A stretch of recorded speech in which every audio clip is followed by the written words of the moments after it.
하나님의 말씀을 같이 보도록 하겠습니다. 구약 성경 요나서 1장 1절에서 3절까지입니다.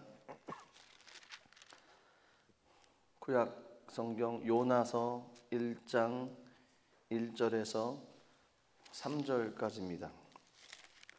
1287페이지에 있습니다.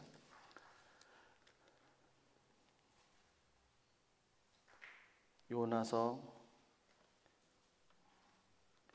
1장 1절에서 3절까지 말씀을 제가 읽겠습니다. 야훼의 말씀이 아미떼 아들 요나에게 임하니라. 이르실 때 너는 일어나 저 큰 성읍 니느웨로 가서 그것을 향하여 외치라. 그 악독이 내 앞에 상달되었음이니라 하시니라. 그러나 요나가 야훼의 얼굴을 피하려고 일어나 다시스로 도망하려 하여 욥바로 내려갔더니 마침 다시스로 가는 배를 만난지라. 야훼의 얼굴을 피하여 그들과 함께 다시스로 가려고 배삭을 주고 배에 올랐더라. 아멘. 기도하겠습니다. 하나님, 주님의 은혜를 감사함을 드립니다. 예배드릴 수 있는 장소를 허락해 주시고 또 예배드릴 수 있도록 건강도 주시고 하나님 바라볼 수 있도록 은혜 허락하신 것 감사함을 드립니다. 하나님, 날마다 주님 가운데 거하는 복된 삶이 되게 하여 주시옵소서.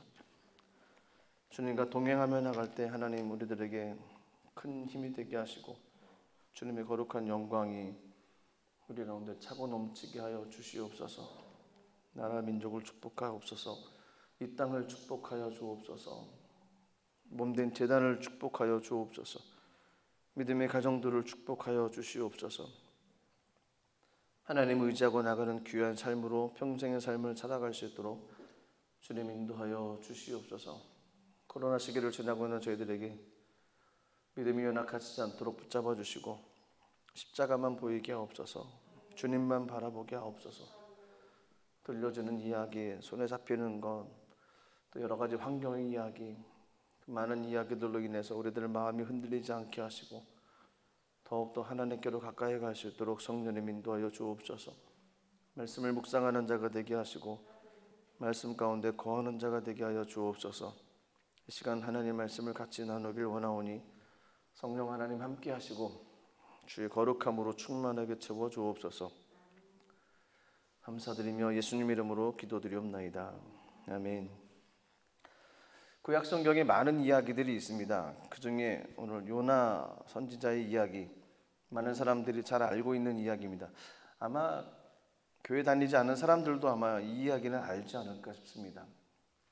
요나라고 하는 선지자가 큰 물고기 뱃속에 들어갔더라, 이런 얘기들은 많은 사람들이 세상에 널려 알려져 있는 이야기일 것입니다.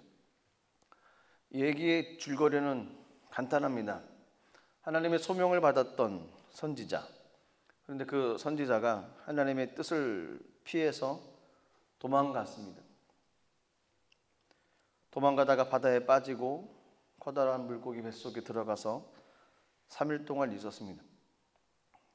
결국 다시 토해져서 육지로 나오게 되어지고 처음에 주님께서 선지자에게 말씀하셨던 대로 가서 말씀을 전하게 되어지고 그 땅에 하나님의 구원의 역사가 일어났던 것, 이것이 요나서에 관한 이야기의 대략적인 이야기입니다.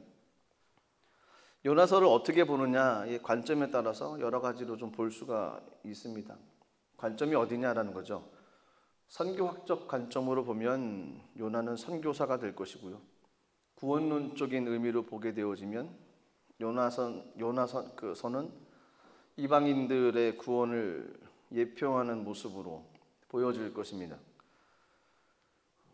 많은 사람들이 이 요나서를 읽으면서 이거는 현실적으로 불가능한 얘기다, 지어낸 건 아니냐라는 이야기들도 할 겁니다. 왜냐하면 사람이 물고기 뱃속에 들어갔다는 것 자체가 말이 되어지지 않기에 풍자해낸 것이 아니냐, 또 비유적으로 표현한 것이 아니냐, 이런 얘기들을 많이 합니다. 어떤 사람들이 비유적으로 이렇게 해석을 한답니다. 요나는 불순종하는 이스라엘을 비유하고 바다는 이방, 물고기는 아수르, 3일 동안은 포로 생활, 이렇게 비유를 한다고 합니다. 근데 저희가 요나 선지, 그러니까 성경 전체를 볼 때도 그렇지만 요나서를 볼 때도 역사적인 사실이다라는 관점에서 봐야 됩니다. 그것이 막연한 생각이 아닙니다. 요나서가 역사적인 사실이다라는 것을 증명해 줄 수 있는 기록이 성경에 있기 때문에 그렇습니다. 실제적으로 요나라고 하는 선지자가 있었고요. 그 요나 선지자가 활동한 시대가 어느 시대냐면 북이스라엘 여로보암 2세 때 선지자로 활동을 했었습니다. 그리고 신약 성경을 읽다 보면 예수님께서 직접 나는 요나의 표적밖에 보일 것이 없다라고 이야기도 하셨습니다. 요나는 실제 인물이었고 요나서에 있는 이야기의 내용들은 실제 사건이었습니다. 요나서의 내용을 역사적으로 뒷받침해 줄 수 있는 그 내용을 1절에서 아미떼의 아들이라는 구절이 나옵니다. 누구의 아들? 요나서에서는 이것밖에 없습니다. 역사적으로 뒷받침해 줄 수 있는 근거. 하지만 다른 성경에 보면 요나 선지자가 활동을 했다라는 기록이 나와져 있는 부분이 있습니다. 열왕기하 14장 23절에서 27절의 내용인데 거기에 여로보암 2세의 행적이 기록되어져 있습니다. 그 여로보암 2세의 행적 가운데 요나가 하나님의 말씀을 예언하는 선지자로 등장하는 구절이 나와 있습니다. 열왕기하 14장 25절 말씀을 보겠습니다. 이스라엘의 하나님 야훼께서 그의 종 가드헤멜 아미떼의 아들 선지자 요나를 통하여 하신 말씀과 같이 여로보암이 이스라엘 영토를 회복하되 하맛 어귀에서부터 아라바까지 하였으니, 여기에 나오는 여로보암 2세를 얘기를 합니다. 여로보암 1세는 솔로몬 이후에 이스라엘과 남유다로 나뉠 때 북왕국을 건설한 사람이고요. 여로보암 2세는 북이스라엘을 41년 동안 통치했던 사람입니다. 오랜 기간 동안 왕으로 있으면서 정복 전쟁을 통해서 영토를 확장을 했습니다. 옛 솔로몬의 영토까지 회복시켰던, 그래서 하맛 어귀부터 아라바까지, 지금으로 얘기하면 터키 남부 지방까지 확장을 시켰다는 것입니다. 그 당시 북쪽은 아람이 있었고 그 위쪽에는 아수르가 있었고, 그런데 이 두 나라는 힘을 잃어가고 있었다는 겁니다. 특히 아수르라는 나라는 일찍부터 이스라엘에게 굉장히 위협적인 나라였습니다. 전에 북이스라엘의 침략을 통해서 조공을 바치기 위한 나라였고요. 그런데 어찌됐든지 여로보암 2세 때 힘을 잃어갔습니다. 그래서 여로보암 2세가 북쪽 영토를 확장해 나갔습니다. 그렇습니다. 여로보암 2세가 통치할 때 요나 선지자가 활동했다는 겁니다.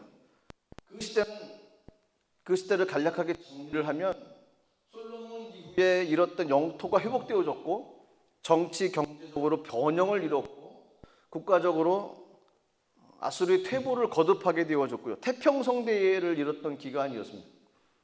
건국 이래 가장 번성했던 때 여로보암 2세 때입니다. 이렇게 태평성대에 있었던 그 시기 가운데 아미떼의 아들 요나에게 하나님의 말씀이 임했다는 겁니다. 요나가 선지자로 부름을 받았습니다. 선지자라고 하는 사람들, 그 사람들은 히브리어로 나비라고 합니다. 독일어서 이 내비게이션을 나비라고 하듯 히브리어는 선지자가 나비입니다. 근데 선지자로 부름을 받았습니다. 선지자들은 하나님께서 백성들을 위해 세운 사람입니다. 하나님의 뜻을 보여주고 그 뜻을 받아서 백성들에게 선포하는 역할을 하는 사람, 그 사람들이 나비, 선지자들이었습니다. 요나가 그렇게 부름을 받았다는 겁니다. 요나는 하나님의 말씀을 대언할 사명이 있었습니다. 그런데 오늘 1장 2절에 보면 하나님께서 요나 선지자에게 이렇게 말씀하셨습니다. 너는 일어나 저 큰 성읍 니느웨로 가서 그것을 향하여 외치라. 그 악독이 내 앞에 상달되었음이니라 하시니라. 요나는 하나님의 선지자로서 이미 활동을 하고 있었습니다. 여로보암 왕 때 하나님께서 영토를 회복시켜 주셨기 때문에 또 풍성함을 누렸던 그 때였습니다. 말씀을 전하고 말씀을 대언했을 때 그 땅이 변화되어지는 것을 보면 얼마나 마음이 기쁘겠습니까? 선지자로서 풍성한 마음의 감격과 기쁨을 누릴 때가 바로 그때가 아니겠습니까? 주님 말씀 전하라 그래서 전했는데 그 땅 가운데 하나님의 나라가 세워져 가는 겁니다. 이것이 선지자로서의 큰 기쁨일 것입니다. 그런데 하나님께서 요나에게 니느웨로 가라라고 얘기를 하셨습니다. 거기 가서 하나님의 말씀을 외쳐라라고 얘기를 했습니다. 그 땅에 악독이 가득했고 악독이 가득해서 하나님께 상달되어졌고 조금씩 멸망당한다는 겁니다. 그 백성 살리기 위해서 하나님께서 요나에게 니느웨로 가라라는 거였습니다. 저희가 알고 있는 것처럼 느느웨는 아수르의 수도였습니다. 아수르는 이스라엘에게 있을 원수의 나라였습니다. 우리나라로 얘기하면 우리나라와 일본과의 관계 정도가 될 겁니다. 이 땅에 많은 선교사들이 일본 땅에 가 있습니다. 그 땅을 품고 기도하고 그 땅에 하나님 나라를 세우기 위해서 많은 박해도 받으면서까지도 그 땅에서 복음을 전하는 사람들이 있습니다. 어떤 분들은 일본으로 가라 그러면 아예 일본을 바라보지 않는 사람들도 있을 겁니다. 마치 니느웨와 아수르와 이스라엘과의 관계가 그렇다는 거였습니다. 북이스라엘은 강대국이 되었고요. 아수르는 조금 있으면 멸망할 수밖에 없게 됐습니다. 그런데 하나님께서 갑자기 말씀을 주시고 가서 복음을 전해라. 그 땅의 백성 살리겠다라는 겁니다. 요나라서는 이 말씀을 순종할 수가 없었습니다. 그래서 니느웨로 가는 대신에 욥바로 내려가서 다시스로 가는 배를 타고 도망쳤습니다. 원래는 선지자들은 자기 주장이 없는 사람입니다. 선지자들은 하나님의 말씀을 따라 움직이는 사람입니다. 자신의 마음에 좋던 싫던 하나님께서 가라 하면 가는 것이고 서라 그러면 서는 사람들이 선지자들입니다. 하나님의 말씀이 임했습니다. 선포해야 됩니다. 그런데 요나는 싫었습니다. 그래서 복음을 증거하기를 거절했던 것이죠. 거부했던 것입니다. 어떤 선지자도 이렇게 행동하지는 않을 겁니다. 아마도 이런 행동은 선지자로서의 삶을 포기하는 모습일 수도 있습니다. 더 넓게 생각해 보면 저희들은 그리스도인입니다. 그리스도인은 어떤 사람들이냐면 그리스도를 따라다니는 사람입니다. 그리스도의 모습을 쫓아서 본받고 그의 삶을 나의 삶의 표본으로 삼고 주의 말씀 따라 삶을 살아가는 사람이 그리스도인입니다. 그리스도인이십니까? 그러면 저희는 말씀 따라 삶을 살아가야 됩니다. 내 감정이 먼저가 돼서도 안 됩니다. 내 생각이 먼저가 돼서도 안 되고 나의 판단이 먼저가 되어서도 안 됩니다. 그것으로 인해서 방향이 결정되는 사람들은 그리스도인이 아닌 것입니다. 아무리 그래도 하나님께서 말씀하신 계획과 하나님의 뜻이 무엇인지를 알고 거기에 맞춰서 삶을 살아가는 사람인 거죠. 선지자가 자신의 감정을 다 내놓고 하나님의 말씀을 전하라 그러면 전해야 되듯이 그리스도인들은 환경이 힘들고 어려움이 있어도 예수님을 따라가는 삶이 그리스도인의 삶입니다. 요나는 가기가 싫었습니다. 그래서 요즘 얘기로 하면 데모를 하고 있는 거죠. 요나에게 있어서 가장 큰 문제는 어떤 것일까요? 그의 생각 가운데, 사고 가운데 잡혀있는 가장 큰 것은 고정관념입니다. 그 나라를 망해야 된다는 생각. 그 나라는 원수의 나라라는 것. 아무리 그 나라에 악이 가득하고 그 나라가 멸망을 해서 그 백성들이 다 죽는다 하더라도 요나의 그 고정관념 속에서는 잘됐다. 그냥 망해버려라. 다 죽어라. 이 생각이 가득되어 있지 그 백성들을 구원해서 살려야 되겠다는 마음은 전혀 없었습니다.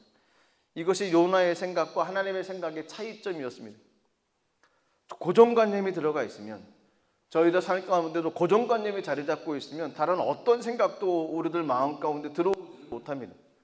고정관념이 우리 마음 가운데 가득해 있으면 하나님의 말씀도 그 고정관념을 뚫고 가지 못하게 된다는 겁니다. 고정관념이 얼마나 무서운지 모릅니다. 하나에 대한 고정관념, 사람에 대한 고정관념, 환경에 대한 고정관념, 나라에 대한 고정관념. 그 고정관념이 있으면 그냥 그것 따라 삶을 살아가는 겁니다. 그리고 그것이 하나님의 뜻이라고 얘기를 합니다. 어찌 보면 거기에 하나님의 뜻을 맞춰갑니다. 합리화시켜서 가는 거죠. 그것이 하나님의 뜻이라고 주장을 한다는 겁니다. 요나가 그랬습니다. 요나의 고정관념은 니느웨는 망해야 됩니다. 아수르는 망해야 된다는 겁니다. 그래서 가지 않겠다고 다시스로 가는 배를 타고 가버렸습니다.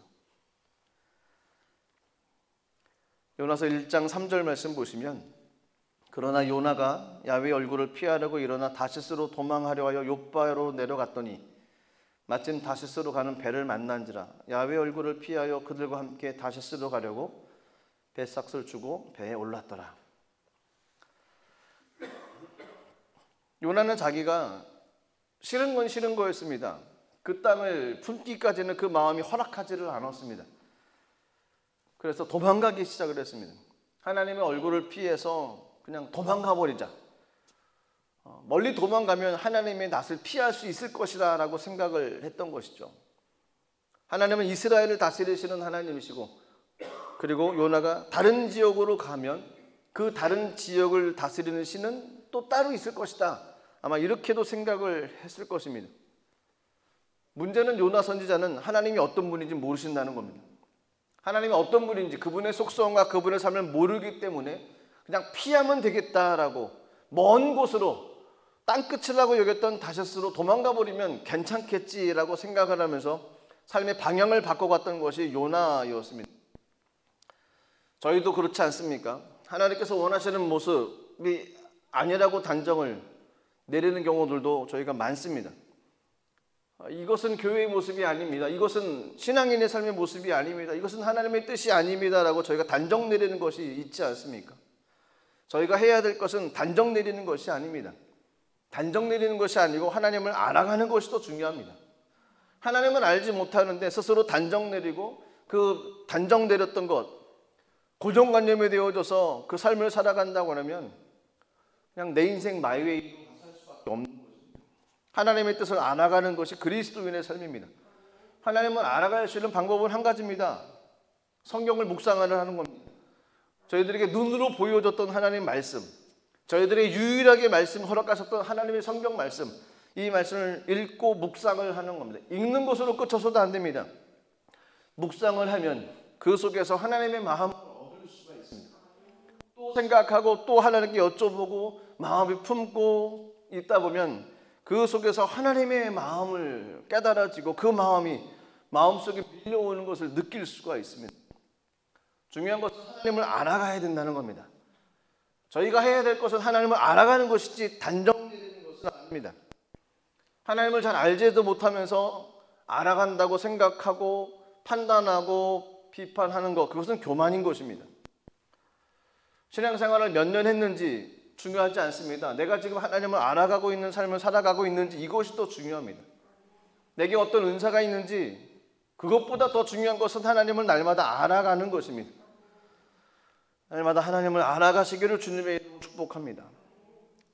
하나님을 알아가는 것만큼 중요한 것이 없습니다. 하나님을 알아갈 때 하나님의 뜻을 이루어 나갈 수 있습니다. 곁길로 빠지지 않을 수 있습니다. 요나 선지자의 문제는 바로 그거였습니다. 하나님이 누군지를 몰랐습니다. 비록 선지자였지만 내가 이 지역을 떠나서 다른 먼 곳으로 가면 괜찮겠지. 하지만 하나님은 어떤 분이십니까? 하나님은 그곳에서도 이곳에서도 동일하게 역사하시는 분이십니다. 시편 139편 7절에서 10절까지 말씀, 이 말씀을 보면 하나님이 어떤 분이신지 알 수 있습니다. 아마도 요나의 마음을 좀 기록했던 부분들이 아닌가 싶습니다. 읽겠습니다. 내가 주의 영을 떠나 어디로 가며 주의 앞에서 어디로 피하리이까? 내가 하늘에 올라갈지라도 거기 계시며 스올에 내 자리를 펼지라도 거기 계시니이다. 내가 새벽 날개를 치며 바다 끝에 가서 거주할지라도 거기서도 주의 손이 나를 인도하시며 주의 오른손이 나를 붙드시리이다. 도망가도 그곳에 하나님이 계십니다. 시공간을 초월하시는 분이십니다. 그래서 하나님 아는 것밖에 답이 없습니다. 배 밑에 들어가도, 비행기 타고 멀리 도망가도 이 자리를 떠나면 되겠지, 괜찮겠지, 그곳에 가면 또 힘든 모습이 또 있습니다. 이곳에서 하나님을 알아가는 것, 그것이 가장 좋습니다. 무릎 꿇고 주님 앞에 나가는 것, 이것이 가장 좋은 것입니다. 요나의 착각은 또 뭐가 있었냐면 마침이라는 단어가 있습니다. 마침내. 마침 다시스로 가는 배를 만났다는 거예요. 야, 잘됐다. 하나님의 인도하심이구나. 그렇지 않고서는 다시스로 가는 배를 바로 가자마자 올라탈 수 있다는 건 이건 불가능하지 않냐라고 생각을 했던 겁니다. 일이 잘 풀릴 때 이것이 하나님의 뜻이라고 단정 내리는 것도 위험합니다. 그럴 수도 있습니다. 하지만 아닐 수도 있는 것이죠. 이럴 때 어떻게 분별하냐? 그러면 숨은 돈기를 보면 수 있습니다. 그 내면의 숨은 동기가 무엇인지를 보면 이것이 하나님의 뜻인지 아니면 하나님의 뜻이 아닌 유혹인지를 분별할 수 있습니다. 요나의 삶의 모습을 보면 요나는 저희가 알고 있는 것처럼 하나님께서 말씀을 주셨습니다. 니느웨로 가서 복음을 증거해라. 요나는 마음이 싫었어요. 그 마음 가운데 그 나라는 멸망했으면 좋겠습니다. 그런 상태에서 내려갔는데 마침 다시스로 가는 배를 만났습니다. 하나님의 뜻일까요? 숨은 동기가 싫은 것이 있었습니다. 가기가 싫었던 거였습니다. 하나님 말씀하신 곳은 가기를 싫고 그 땅은 멸망했으면 좋겠는데 마침 반대로 가는 배가 있었다는 겁니다. 이것이 하나님의 뜻이라고 인정한다면 삶을 다시 한번 돌이켜 봐야 됩니다. 나의 숨은 동기가 무엇인지를 확인을 해야만 됩니다. 내면 속 깊은 곳에 있는 숨은 동기, 말로 표현하지 않고 사람들은 모르지만 내 마음 밑바닥 속에 숨겨져 있는 그런 마음이 분명히 있습니다. 그 마음을 모르면 잘 되고 잘 풀릴 때 하나님의 뜻이다 라고 생각할 수 있습니다. 하지만 숨은 동기를 알면 어려움이 있고 환난이 있고 고난이 와도 숨은 동기를 통해서 그것이 어긋난 것이 아니었으면 하나님께서 오히려 그 삶을 통해서 하나님께서 온전히 세워 가실 수 있습니다. 왜냐하면 성경에 보면 마침이라는 단어가 이렇게 요나의 경우에만 그렇게 좋지 않은 경우에만 쓰인 것이 아니지 않습니까? 성경의 많은 부분들을 봐도 하나님의 인도하심의 때를 알릴 수 있는 단어가 마침이라는 단어라는 겁니다. 그 단어만 가지고는 이것이 하나님의 뜻이다 아니다 알 수가 없습니다. 숨은 동기를 찾아봐야 됩니다. 내 내면 속에 있는 숨은 동기, 그 마음을 알아가는 것이 중요합니다. 사람들은 어려움을 만났을 때 요나처럼 착각할 수가 있습니다. 피하려고 하는 마음, 피하려고 하는 순간에 또 다른 길이 열리면 하나님의 인도다 라고 잘못 생각하며 나갈 수 있습니다. 잘못된 믿음입니다. 그렇게 성장해 나가면 믿음이 기울어지기 시작을 합니다. 그래서 무조건 잘 되는 것도 축복이 아닐 수가 있습니다. 하지만 무조건 안 되는 것도 축복이 아닐 수도 있습니다. 반대로 잘 되는 것도 축복일 수도 있지만 잘 풀려나가지 않은 것, 그 속에서도 하나님의 뜻이 분명히 있을 수 있다는 것입니다. 요나가 활동했던 그 시대, 태평성도를 이루었던 시대였습니다. 여로보암 2세, 가장 번창하고 가장 왕성했고 풍성했던 그때가 여로보암 2세 때였습니다. 열왕기하 14장 23절에서 24절 말씀 보면 이렇게 말씀이 기록되어 있습니다. 유다왕 요시야의 아들 아마샤 제15년에 이스라엘의 왕 요아스의 아들 여로보암이 사마리아에서 왕이 되어 41년간 다스렸으며 야훼 보시기에 악을 행하여 이스라엘에게 범죄한 느밧의 아들 여로보암이 모든 죄에서 떠나지 아니하였더라. 41년 동안 통치를 했습니다. 나라가 강해졌습니다. 평화가 임했고 안정되어졌습니다. 그런데 그때를 평가하기를 여로보암 1세가 지은 죄에서 벗어나지 못했다는 겁니다. 그 이야기는 하나님을 섬기는 것보다는 우상을 섬겼고 하나님을 욕되게 하는 모습이 그 삶 가운데, 그 사회 가운데 가득했다는 겁니다. 태평성대였지만 그들은 속으로는 우상을 섬기며 나가는 모습이 있었다는 겁니다. 겉으로는 잘 되었지만 속의 모습은 온전하지 못했다는 겁니다. 아모스 선지도 그런 내용을 이야기를 하고 호세아에서도 그런 이야기를 합니다. 아모스 2장 6절 말씀 보시면 이렇게 되어 있습니다. 야훼께서 이와 같이 말씀하실 때 이스라엘의 서너 가지 죄로 말미암아 내가 그 벌을 돌이키지 아니하리니 이는 그들이 은을 받고 의인을 팔며 신 한 켤레를 받고 가난한 자를 팔며. 그 아모스가 있었던 그 시대는 죄가 가득했습니다. 사회가 무너져 버렸습니다. 태평성도를 이루었던 그 시대, 속은 썩어가고 있었다는 겁니다. 여러 가지 죄가 있었다는 거였습니다. 그래서 겉으로 잘 됐기 때문에 그냥 착각하고 삶을 살아가는 것이죠. 그냥 잘 되니까 좋고 잘 됐다, 아니었습니다. 겉으로 잘 되는 것, 하지만 속이 견고해야 된다는 겁니다. 요나 선지자는 하나님 마음에 민감하지 못했습니다. 자기 민족이 잘 살고 태평성도를 이루는 것, 이것 가지고만 만족하며 삶을 살았습니다. 요나는 절대로 니느웨로 갈 수 없겠다라는 생각을 했습니다. 그것이 고정관념, 민족적인 좋지 않은 악감정, 그 땅에 악독이 가득하고 그 악이 하나님 앞에 상달됐던 그 니느웨 땅, 그 땅은 망해야만 되는 그 땅이었던 거였습니다. 악한 감정이 있으면 좋지 않습니다. 신앙생활 하면서도 그런 얘기들 저희 하지 않습니까? 사람 보고 신앙생활 하는 것이 아니라 하나님 바라보며 신앙생활 한다고 얘기를 합니다.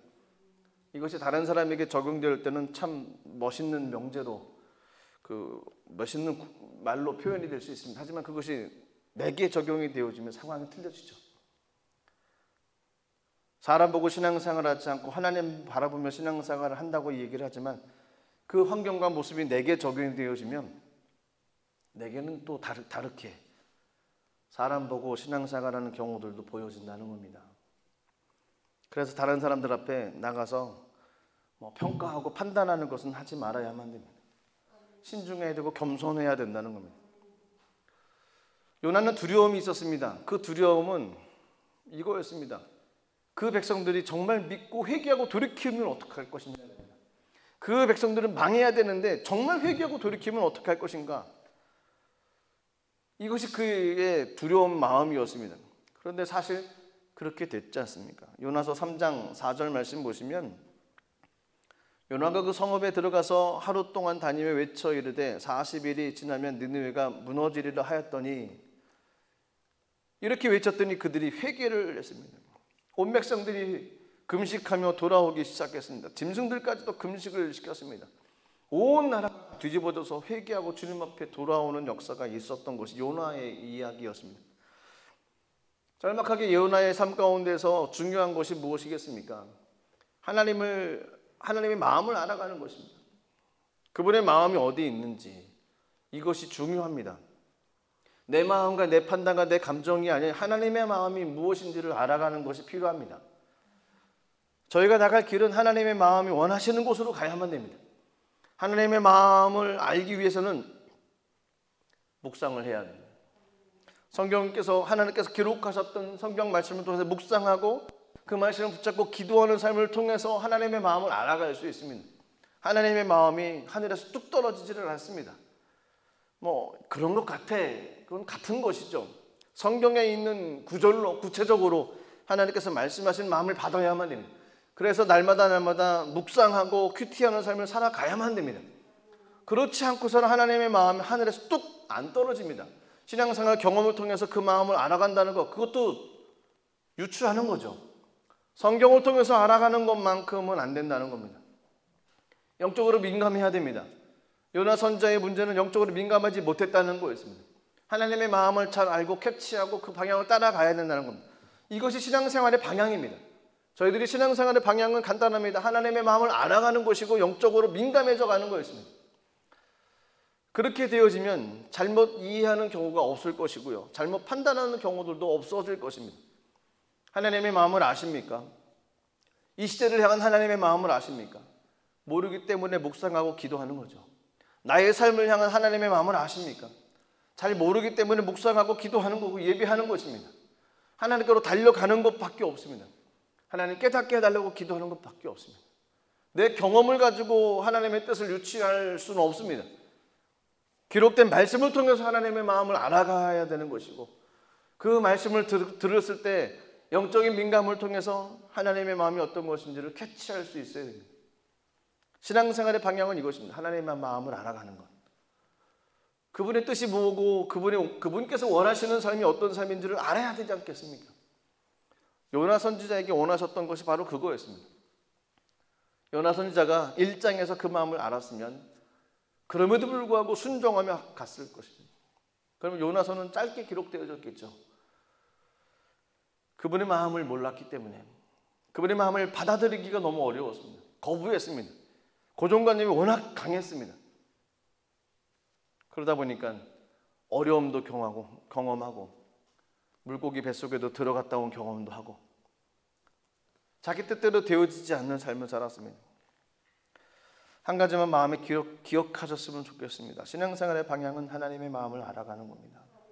그분의 마음을 알고 그분의 마음에 순종하며 나가는 것, 이것이 신앙생활의 방향이요 신앙생활입니다. 날마다 하나님의 마음을 알아가시는 저와 여러분들 되기를 주님의 이름으로 축복합니다. 기도하겠습니다. 하나님, 주님의 마음을 알기를 원합니다. 하나님, 이 시대를 향한 하나님의 마음을 알고 또 나의 가정을 향한, 나의 삶을 향한 하나님의 마음을 알아가기를 원합니다. 하나님 말씀을 묵상하고 기도하고 예배합니다. 하나님 깨닫게 하여 주시옵소서. 추상적인 관념을 통해서 이것이 하나님의 마음이고 하나님의 뜻이라고 단정 내리지 않게 하시고, 내 생각을 통해서 하나님의 뜻을 만들지 않게 하시고, 하나님 원하시는 마음, 하나님 말씀 묵상함으로 말미암아 주님께서 새롭게 깨닫게 하여 주시옵소서. 그래서 하나님의 뜻을 이루고 하나님 거룩한 영광을 나타내는 귀한 삶이 될 수 있도록 성령 하나님 함께하여 주시옵소서. 주님께 감사 영광 올려드리며 예수님 이름으로 기도드리옵나이다. 아멘.